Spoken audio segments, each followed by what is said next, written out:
কিছুই ঠিক আছে জানি বলো না মাল খাই ফেলে কি বেশি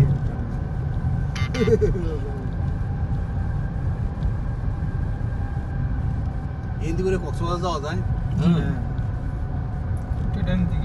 পার্কে বিচে যাওয়া যাবে পার্কে বিচ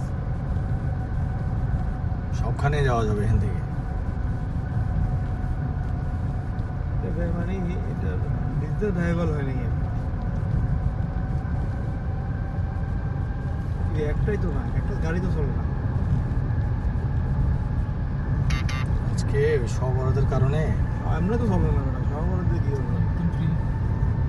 একেবারে ফ্রি আইয়ে